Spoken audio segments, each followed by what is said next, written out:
Welcome to Unlocking Your Truth, another podcast by Dr. Leslie Phillips.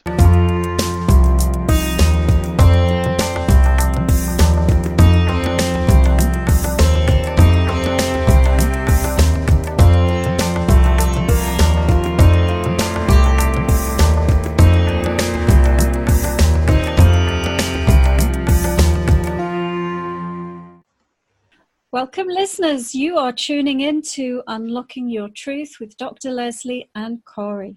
Hello, everyone. And we are broadcasting on 101.7 FM from the unceded territory of the Stolo Nation across the Fraser Valley. And if you like saying that so much. Yeah, exactly. And listen, if you're a regular listener, you know what the show is all about. It's about metaphysics, it's about spirituality, it's about healing, it's about intuition. Never about pizza. No. Only when only when Corey tries to talk about pizza instead. And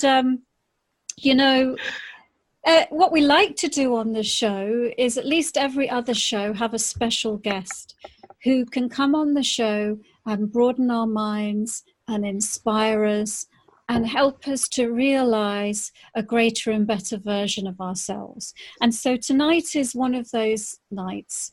We do have a guest, and tonight's guest is going to help us with inner transformation. She's going to read our minds. So if you've ever had the experience where you're struggling with something within yourself that you can't seem to get under control, that sort of causes you to go into a tailspin or a state of panic or overreact, then this evening's show is going to help you. Because our guest is an expert in helping you deal with those types of situations within yourself and helping you get them under control. Her name is Silke Glaab, and she is a psychologist, and she is a coach, and she works very much with business people in leadership positions. And she works with them on the level of their beliefs and their actions, with the goal of increasing well-being and success. And she's an expert in something called rapid transformation therapy, which we're very keen to find out more about. So we'll be asking about that. I'll just tell you a little bit more about Silke. So she's got a master's in psychology, and she has trained in hypnotherapy with world-renowned expert Marissa Peer, and also in neuroscience coaching with Professor Dr. Kennedy. And she says that she offers an intersection between therapy, coaching, and healing. So she does NLP, she does hypnotherapy, and various healing and coaching techniques in her practice. Well, welcome to the show, Silke. Thank you very much, Dr. Leslie, to be here on your show. I'm very, very excited. Well, it's wonderful to have you here. And I'm curious. So you offer an intersection between therapy, coaching, and healing. Can you tell us a bit more about how that you work? Yes. What I'm doing, I offer people a 4-hour program. And the 4-hour program has a section of coaching.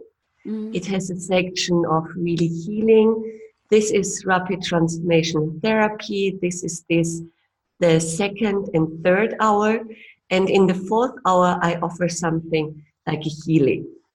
And therefore, I say it's an intersection to integrate all 3 modalities. I see. So you're working with the person on the therapeutic level, on changing their beliefs, and working with the energy through healing techniques as well. Yes. So how did you come to be here as a practitioner of these things? Tell us a little bit about your life story and your background. Yeah, I'm actually a psychologist. I studied psychology. And then later in life, I had to choose, do I go into the clinical side of psychology, or do I continue more with training and coaching? I decided to go more for training and coaching. I did a degree in neuro-linguistic programming. And then later I said, because there are some modalities which are quite interlinked. Coaching also is that you find the bottom belief of something and you change it. But the intervention of NLP were not enough for me. So I searched for other modalities. I came over hypnotherapy. Later, I looked for systemic work. And my last degree was with Marissa Peer and her method of hypnotherapy, which she calls rapid transformational therapy. And also neuroscience, because even when I studied psychology, of course, we called it at that time biological psychology, and nowadays it's called neuroscience. Yeah. Very interesting what you said about NLP, that you did you find NLP to be a different as far as the extent of the healing or change time-wise? Did you find that they reverted back when you worked with them in NLP, when your patients in NLP? Yeah, what I use NLP for is more the setting, how you bring a patient in and how to find out what really the underlying issue is. I use it more like the one-on-one connection to someone. I learned quite a number of interventions in NLP because in my master study, there was also timeline therapy, which is very similar to regressing back in hypnotherapy.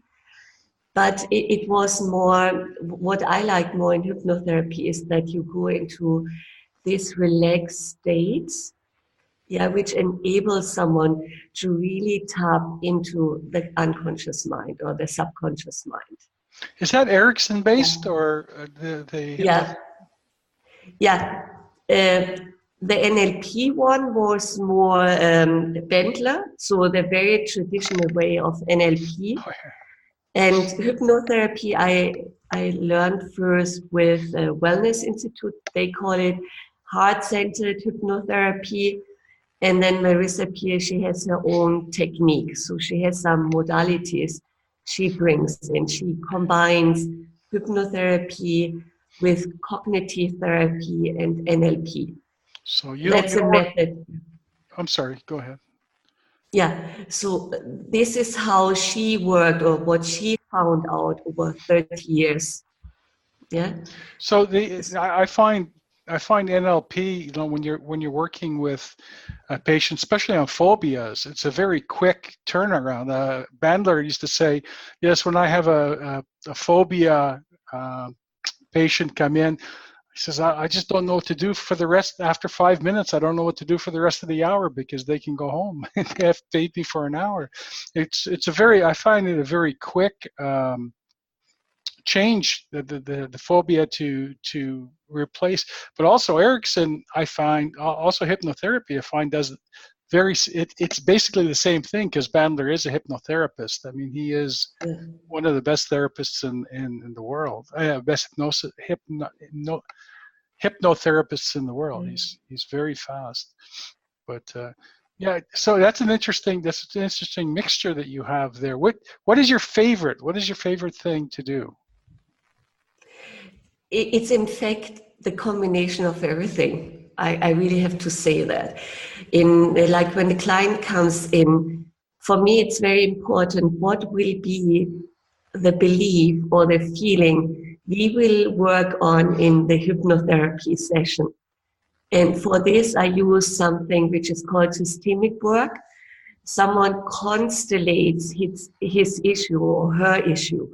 For example, I have problems at work. I'm not really making progress there. Then I ask the client to pick objects for himself or herself and the work issue. And then you see from the object someone is choosing and how these objects are interrelated. What is the dynamic between the two things? it's very, it's quite powerful. If I don't have someone with me, then I ask them in a kind of imagination, Just imagine yourself and the problem you have. What kind of object would you choose for this? And what kind of object you choose for yourself? And what is the hindrance between the two? And it's very, very interesting what you can find, what people constellate. So what do you mean by object? Yeah, like everyday objects. For example, if they're with me, they choose, for example, a box I have in my place, or a pillow, or someone had some issues with nail biting. He chose my microphone. And for himself, he chose a glass, a drinking glass. And I said, how are these interrelated? It makes no sense in the beginning, but then you see the shape of the object. You see, okay, the nail biting is much bigger than yourself. This means it seems it's overwhelming you. You don't have control over it. It's sometimes really mind blowing. In the beginning, I look at it and I say, oh my God, what does it mean? And then you start a dialogue. Why did you choose this one? What's the meaning behind it? Or if someone does it in his mind or her mind, then they say, okay, it's like this. It's more a feeling part of the issue. And then we find out what is now the belief behind all this, because I want to be very crystal clear on what we are regressing back when it comes to the second and third session. Right. So I would imagine that sometimes people don't know right away why they chose a particular object, and then that's the whole thing, is then to dig and query and ask questions to get that to come to the surface.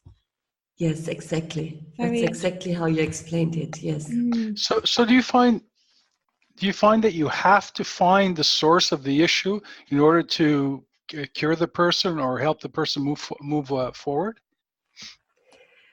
For me, myself, I find it very important, because beliefs we have, they are often conclusions we took based on events in our past. And in the regression, we go back to 3 events, but in fact, the first event you had, you made your first conclusion. And then similar events happened. And then you associate to the beginning or the original belief. And then you have accumulated a whole set of events labeled with the same event. In EMDR, you say a memory is stored with a belief, a theme, and a feeling to it. And then similar themes are recorded under the same labeling. It's like a library. And then going back to 3 beliefs, you find somehow the pattern between them, or what is really the core belief which interlinks them. Absolutely. And then you heal from this belief, because when you look into neuroscience, people say, okay, you just need positive affirmations. Just do it for a couple of days, and then you override it. And this is not true. Of course, you create a new neurological network, but still you have the other one running, and they have run together for a long time. These neurons are firing for a long, long time. So when you're triggered and you're not really aware, your old program is running. So it's, for me, therefore, to answer your question, why for me it's important to go back, is to find this original, this very strong firing network, to really release this one, that any new positive affirmations or new belief can really settle in much stronger. Yeah. Well, timeline therapy that you're talking about, that generally goes back a couple of generations, does it not, to like the parents and the grandparent sides? And then you change from there and instill in that person the opposite beliefs of what they've, like, you know, like the grandparents never loved the parents, and the parents, of course, are now having problem loving the child. So when you change when you change that generational line, it sort of affects a person like a domino effect throughout their lives, and all of a sudden their life does change. Do you find that doesn't do the same thing, or is it a little bit different for you, or? Yeah, the timeline therapy, how I learned it, it was also going back in your childhood. So it was not a generational thing. Okay. What happened is that people found themselves in a past life experience. This happened much more often if someone was very open, if someone had worked on herself or himself, they found themselves more in past life experiences. In this, what you also said, to change genetic or generational beliefs, this is very important because there are several layers you can look at a belief. It's a belief you acquired during your lifetime here, mostly in your childhood. Then we have generational beliefs, which are taken over from one generation to the other one. Then we have beliefs, you could say it's more my soul. Yeah, I came already with this belief on earth. It's a soul belief. And then we have this historical or on a history level. This can be past life experiences, group consciousness of a time or the group I'm living in. Right. So there are 4 levels of beliefs. So one of the things I'm curious about, Silke, is, and that you haven't mentioned yet, is because I feel like most of us practitioners of these things, we teach the techniques that we believe in because they've helped us in our personal experience and on our personal path. So how has what you teach helped you personally, as well as helping your clients? How has it helped you? Yeah, of course, during my study in psychology, I also went through some therapy sessions. It was more on, what was the name of that? Gestalt therapy. But it didn't help me so much. But the therapist introduced me to systemic work, family constellation by Bernd Hellinger. And I actually went to a live seminar with him where he did a family constellation with constellating my family. So my family was not present. You worked with people who were standing in. So it was, yeah. Can you, in case the listeners don't know what a family constellation is, can you explain what family constellation work is? Yeah, this is similar to the object constellation I said. You come in and it's a seminar with several people, and then you, or the facilitator asks you to choose people to stand in for family members. For example, there is a certain person and I would ask the person, would you stand in for my mother? And then I connect with this person, imagine this is my mother. And then I guide this person into the room in a kind of circle. And I place that person in the circle. And I do that with other seminar members too, until I've constellated my family. And then magic happens. Because these stand-in people are allowed to speak, they're allowed to move, and they express things your own family members could really express too. And they don't know anything about your family. They don't know what's going on there. And then the facilitator guides through he or she asks people questions. How are you feeling? What's going on? Is this the right position for you? And in the end, you change the dynamic of that family in a sense that it's really healing. And Hellinger did that. And later he asked me to come into that new setting. And then I found, oh my God, what is he talking about? I was not really convinced. But after 3 months, I could really see a change in the family. And this was the most powerful intervention I have seen before. And then I got really interested. Much later, I did then NLP, and we had to do a lot of assignments for ourselves. In hypnotherapy, of course, we had to work on yourself. People worked on yourself. Whatever I did it first on myself, and then I realized how powerful it is. And then I said, okay, do I want to dig deeper in this? And then I did the training. Mm-hmm. Wonderful. Well, I think that this is a good moment to take a break. Listeners, you're tuning into Unlocking Your Truth with Dr. Leslie and Corey, and this evening's guest, Silke Glaab, who's a psychologist who is an expert in rapid transformational therapy. We'll be back after these few short messages. Welcome back, listeners. You are tuning in to Unlocking Your Truth with Dr. Leslie and Corey. And Unlocking Your Truth is all about metaphysics and spirituality. And every week we have a different theme. And today's theme is about inner transformation. And we have our guest this evening, Silke Glaab, who is taking us on a journey through some of the techniques that she uses to help her clients go through an inner transformation. So one question I have, Silke, is that you work mainly with business people, entrepreneurs and executives. Is there a reason for that? Why you chose that particular segment of the population? Yes, because I realized with people coming into my practice that they were often work-related.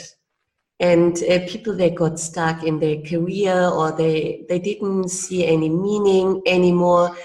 They were on the edge to say, okay, should I start something new? Or people who started their business, but it was not really picking up. Mm. And then there were questions on wealth and prosperity. With other people, it was more getting meaning again in their lives, feeling stressed and overwhelmed. And then I said, okay, then let me just narrow it to a specific niche. Okay. And funnily enough, all of the things that you mention, we get thousands of questions sent into this show, and they're all the same themes and relationships. So life purpose, why am I here? What's the meaning of my life? I believe that I have a purpose, but I'm not in touch with my purposes. I feel lost. Help me find it. Or am I in the right job?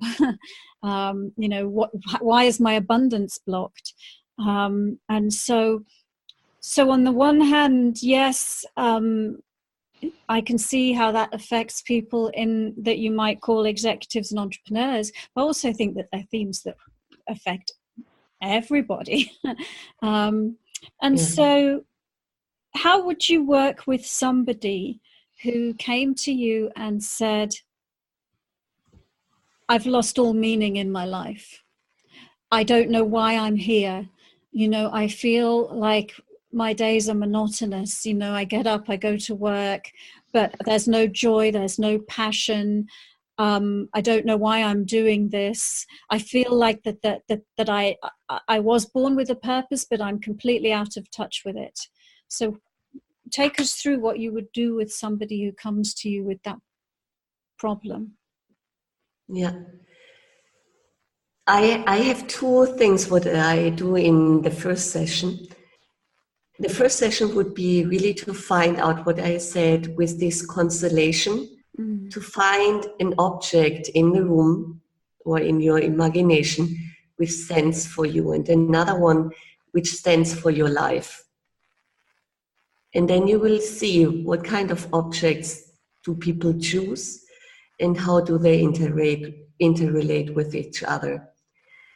What I also did in the past is the archetype wheel, where you will find out these different 12 archetypes, and you lie down this wheel.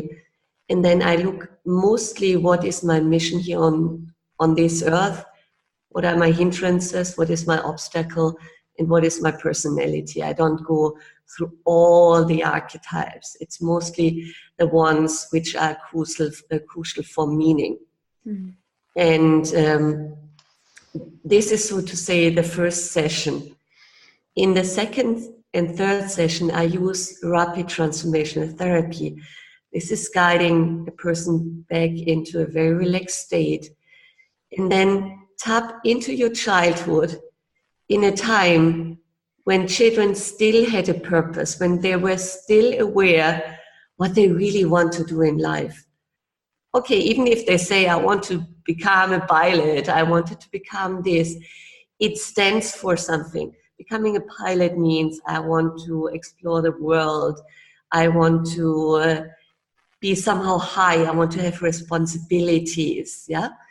And to not, or to dock into this, what we already had, what a child really believed in. Mm-hmm. And then from this first event, connecting what a child really still believed in, to go into other events when it got lost. Right. Yeah? When was the time I really lost the meaning? A lot of people, maybe they were forced, they say, okay, now you have these marks, you have to go to a good university, expectations of parents, expectations you have, your peers have, to really connect when it got lost, when the meaning of life got lost. Mm. And do you find that a lot of people are, it's almost like what you just described, that whole way that people are funneled through the education system, and and through these expectations of a career and earning power and all of those things, that businessman, let's say he's in his mid-40s or something, it's my experience anyway, that people often limit themselves by the story of their life so far. Well, I've had this education and I've had this job, and then I had that job, and then I had that job. And therefore they can only see through that very narrow tunnel of the story that they tell themselves about who they are. So, yeah. That's a comment. So how do you, so I've got two questions here. So one is, how do you help them disengage themselves from that linear story so that they can access a wider frame of possibilities? And question number two, is it your experience that the essence of all childhood dreams are still appropriate for the adult, or are there circumstances where somebody's become different than they were in a child, and that the childhood dreams are no longer relevant? Yeah. Let me answer the first question, which was, are you able to widen the mind? Yes. For me, what I realized with my clients, it was, yes, certain expectations which came from the life path they have already chosen. But it was also, when you look a little bit into their childhood, it was something they want to prove themselves. Yeah, because whatever they did, it was not enough for the parent. Why? Oh, you only have this mark. You could have been better. Everything could have been better. So the then young adult looks for something to get approval, still getting approval, choosing a certain path, putting a lot of energy in just to avoid to be seen not as successful. Yes. It's more you choose from your whole life path, from your whole career, to avoid to be seen as not successful, not to be enough. Therefore, it's an avoiding strategy. It's not something you want to achieve. There are other managers, they have the same stress level, they have the same thing, the same environment, but their whole actions are based on achieving. They don't need to prove that they're successful, that they are enough. But the other ones who are coming from this side, this drives them avoiding, and therefore I have to put much more into it. Then others, somehow they lost the meaning in it, and it's now from the work I'm doing, first of all, to like erase the belief they're running on. Yeah, if they run, I'm not good enough, then erase and delete this belief. If someone has never found meaning, there must be something that to say, life has nothing for me. Yeah, that's also again a belief. And then after this, after you have like erased the old programs, then you can widen with a new program, which is, I'm following my mission, I'm connecting to my mission. And it's important to find out this mission, and then NLP can come in where you find out what part of the world I'm. What you said, maybe as a child, you had an idea what your mission could be. If you're now an adult, you can ask these questions: what part of the world I'm part of? And then you can ask questions what people are always asking you to do, what you always wanted to do. When you leave this world, what kind of things should be written on your graveyard? Yeah? Mm-hmm. And then you come to this, or what I said, that the archetype wheel can also bring you nearer to your mission here on earth. An interesting, you used an interesting word a few times in that description. That was choose or chosen. The mind is really powerful. Our mind is a very powerful thing. What we hear goes in and stays in. It's like a computer. And then what happens is our mind works and we choose a certain way. We choose a yes, I like that. No, I don't like that. Yes, I'll do that. No, I won't do that. It's like with phobias. A lot of phobias, you can clear a phobia by just having the mind or the brain choose a different way of doing something. Just to go that far deep and say, allow it to do it, so that the person will allow it to be so. Do you find that most of the people that come to you, whether positive or negative as far as their growth is concerned, it's all based on a choice? Yeah, we say you run, even your brain runs on price tags. Yeah, you make a certain experience and then you say, wow, this was good. And then it's stored in your brain here in your prefrontal cortex as something which is of high value. And therefore you even say that values are higher than beliefs. In NLP, you have a certain ranking. First comes your mission, then your vision on earth comes. This is how you want to implement your mission on earth. Then your values, and then your beliefs. You're running on values and you choose the higher price tag, which gave you in the past more excitement. I like that term, price tag. That's good. I like that. Yeah. Also, you also talked about past lives. Very interesting, because usually psychologists won't delve into a past life concept. They don't believe in past lives. It's usually your parents that are the issue, right? And Freudian, it's your mother or your father. And how do you work? Because we're very big into past lives as well. Dr. Leslie does a lot of past life regressions and things. How do you meld that into the science that you work with? Yeah, for me as a psychologist, I also have to weigh if people are using this as an escape.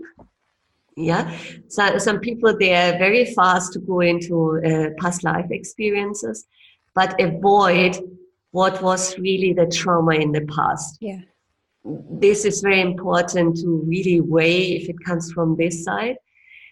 And then sometimes I also use it as a metaphor. Mm-hmm. Yeah, it stands for something. Even with me, I also tapped into past life experiences. And then the person who worked on me, it was more, okay, for what does this stand for? What kind of conclusions you even took out of this event? Yeah, the same as you did when you're in childhood experiences. It's something, what I said, this is a belief on history level. And this belief seems to still run me. And even if it's a metaphor, something I still relate with, I can associate with that person I used to be in the past. Mm-hmm. And then you do the same work, mm-hmm. and then you make very clear that there is a transition now from this event in the past, you, so to say, die again, so that you enter your current life. Yeah. For me, the interventions are the same. Yeah, you make two very good points. That it, you know, you're in the current life, so that's the most important thing. You know, I believe the same thing. You know, and no past life information is going to come forward unless it relates to you in the current lifetime, really.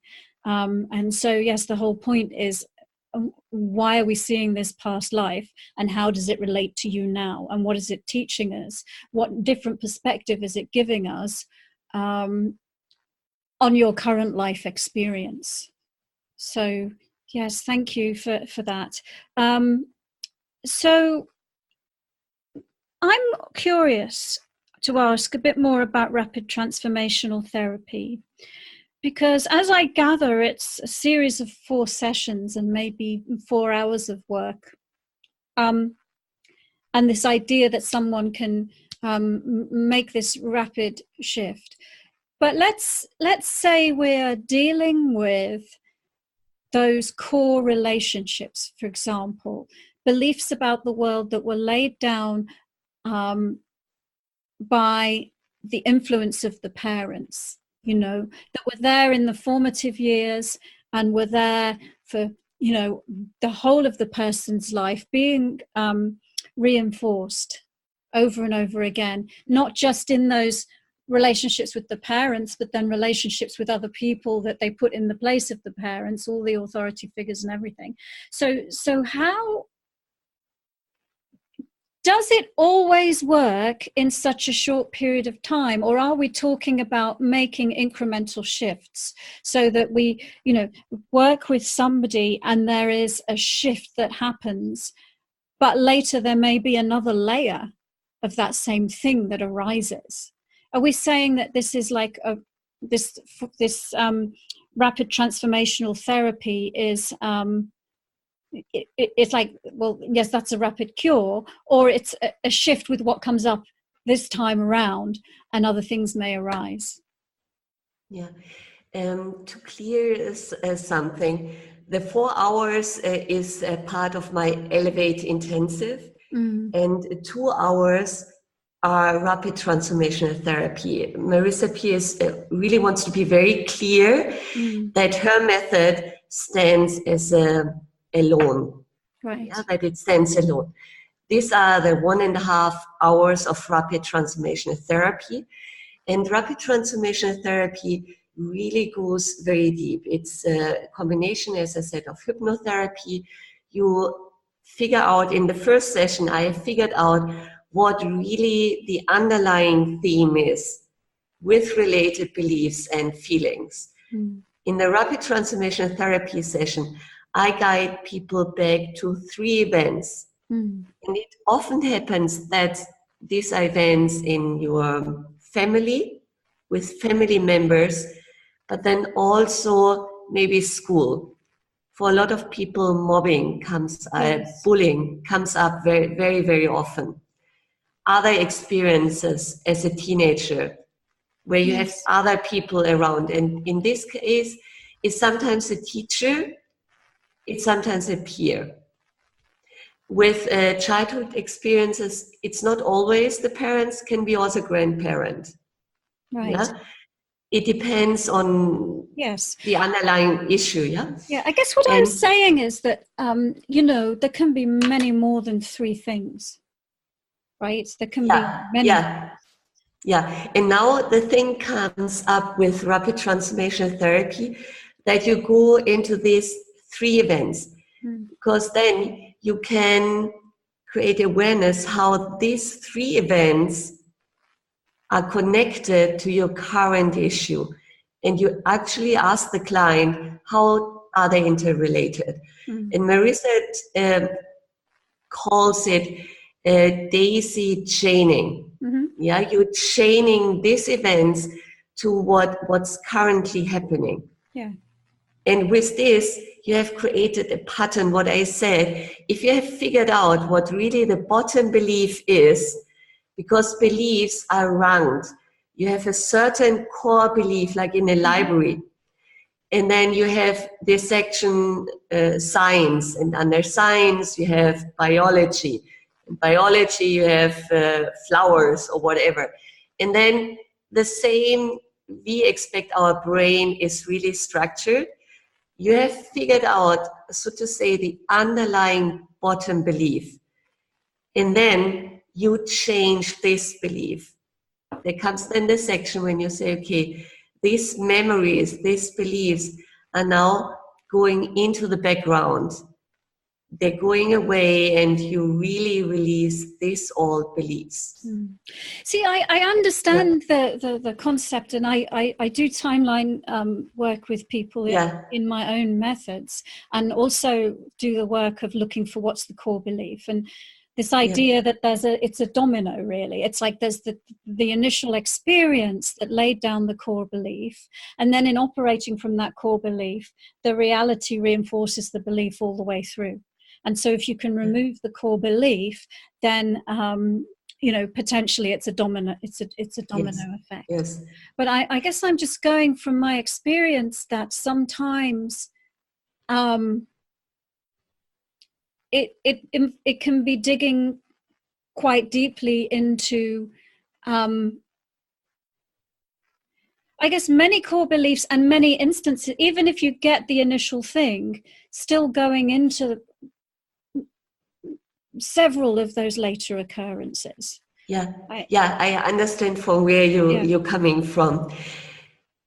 In my experience, I have also worked on myself on a lot of different issues. The client who are coming, they have a specific issue, like work-related things. I'm not connected to myself anymore. In 80%, because I combine this systemic work, I have the RTT, I have another modality which is called theta healing. This is what I use then in the 4th session. The feedback I got from clients was that in 80%, they were satisfied for them. The topic, the theme was really clear. So they come back, they're coming for a specific. If they come back, then we work on another theme. What you said, we have dealt with one section of the library, and if someone still thinks there are other sections, how is this interrelated? Then they come in again with another theme. We are not working on the same issue anymore. It's then something else. Okay. Gotcha. All right, listeners, you're listening to Unlocking Your Truth, and we're talking to Silke Glaab about rapid transformational therapy, and we will be back after these messages.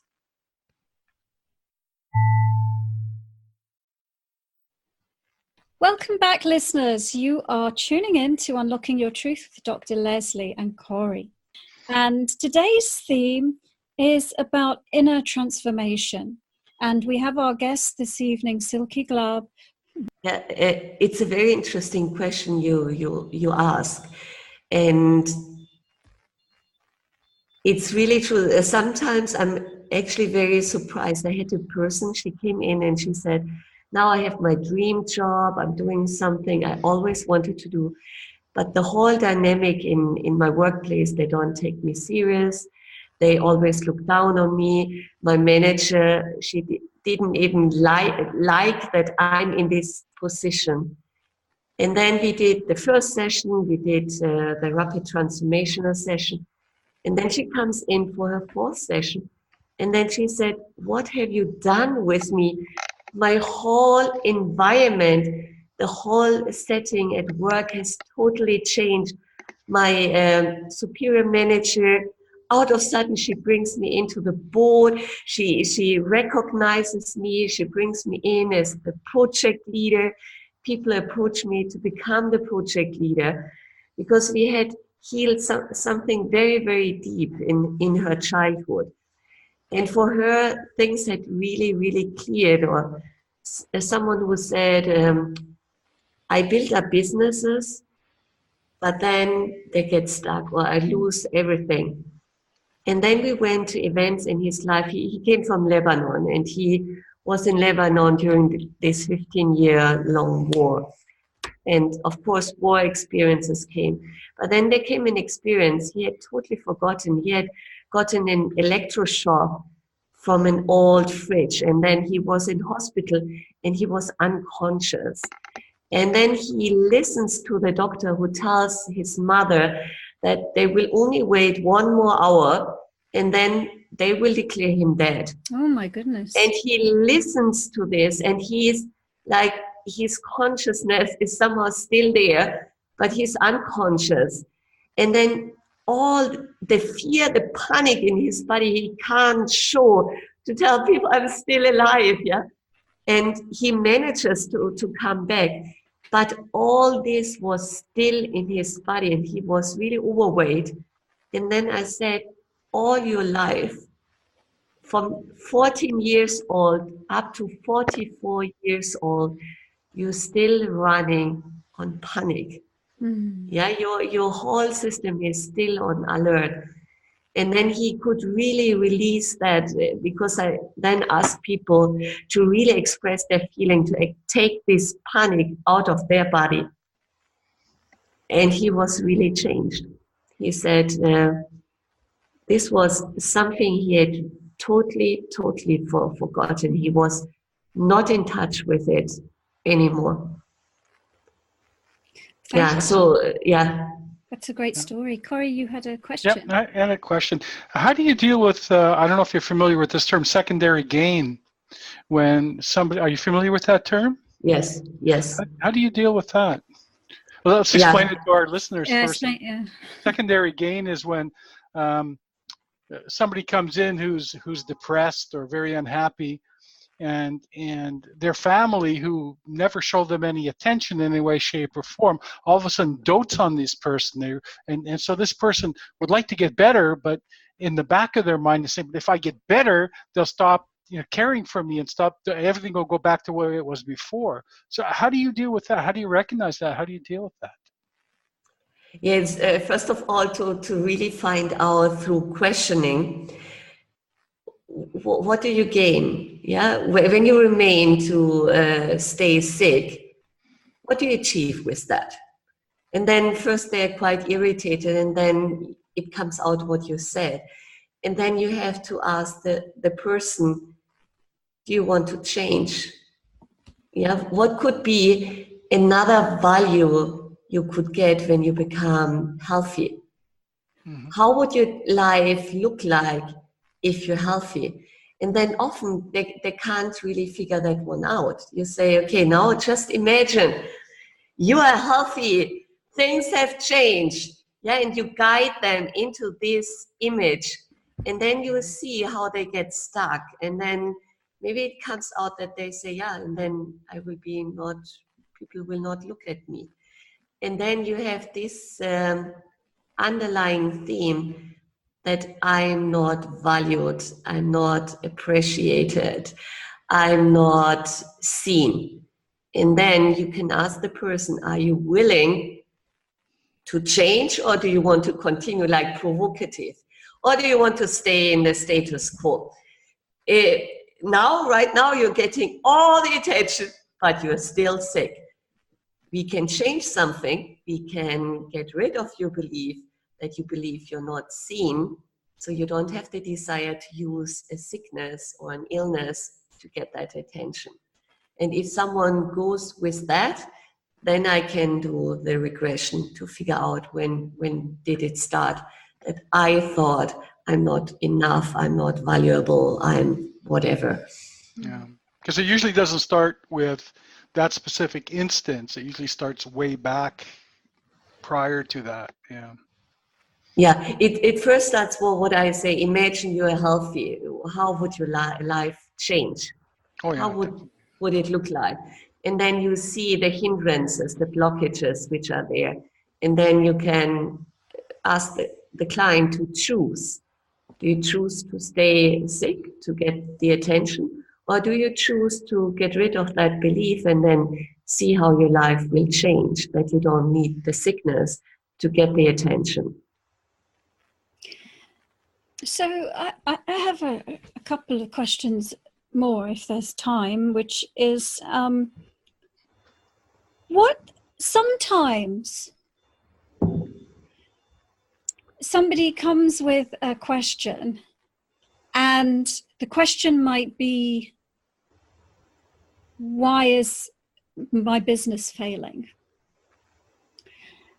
And the reason might be something in a completely different area of life, like I'm going through a divorce and all my money is being drained into the divorce, and so all of that beliefs around that are pouring into all these other areas of my life. So sometimes there's an interlinking between multiple areas of life, I guess is what I'm saying. And so the question is, how does that play out when there's multiple things that are interlinked? Yeah, and you're very right with that. It's even finances. Mm-hmm. Yeah, I still have to improve my business, but there's no money left for this one. Or because I'm going through a divorce and I'm believing that money is being drained from me, then money is being drained from all areas of my life, including my business. And it's because the divorce has triggered what might you like an energetic frequency of loss. Yeah, and it's also what's happening in your brain. Just to stay very physical here, is the person is really in a lot of stress. Mm. And when you're in a lot of stress, your rational thinking is not the very best. The first step for me would be that the person comes really into a state of mind where he or she can really think clearly, to really reduce first the stress and what's ever going on. I would not go immediately into regression and whatever, more to figure out what other layers are causing that my business is not flourishing. It can be that even the spouse is interlinked with the business. So if the divorce comes, then it's also sharing of the financial side of the business. Yeah. So then why should I make it better? Yeah. And for this, I would really lay out the different facets of what's going on in the business, the family life, maybe your own health, your own well-being at that time, the business itself, and it's this the circle of life, and bring in the aspects which are now intervening with this thing, and then create this image to say, okay, on which side are we starting? If we concentrate first on your well-being, then you will be more able to really think through and to be more relaxed, and then see how the divorce and your business failing, are there some interlinks that what you said before, I can't have abundance in my life, so my business is failing and my relationship is failing. Are they interlinked? And then you can see if there's a bottom or a bottom belief which interlinks them. Yeah, because there's also a reason why you get divorced, and there's a reason why your business is also failing at that time. Yeah. Thank you. I did have another question, but unfortunately, I think time is running out. So perhaps you could tell our listeners, Silke, how that they can get in contact with you if they want to find out more about what you do. Yeah, the best way to connect with me is on LinkedIn. My name is Silke Glaab. And then my website is Celia like Charlie, silkcelia.com. And then you get all the information. I even have an audio which people can download to really find their inner power. Thank you. And I apologize for mispronouncing your name. I think I wasn't quite saying it correctly. Never. Yeah. And people will also wonder, she has a certain accent to my background. I'm German, so that's the German way of saying Silke. Silke. Well, thank you so much, Silke, for being on our show this evening. We've really enjoyed delving quite deeply into some topics here with you, and thank you so much. Thank you very much. It was a pleasure. Thank you so much. It was wonderful. Yeah. Thank you very much. Oh, you're welcome. Listeners, you were tuning in to Unlocking Your Truth with Dr. Leslie and Corey and our guest, Silke Glaab. And we were talking about rapid transformational therapy. See you next week. See you next week. Thank you for joining us. You've been listening to another Unlocking Your Truth podcast by Dr. Leslie Phillips. For more information, go to our website at drlesleyphillips.com. That's drlesleyphillips.com, where you can ask questions or send her an email, and there's many free gifts on there for you as well. You can also find the questions that were asked during this show at the website on our free card reading podcast page, where you'll find a full list of them. Come back again.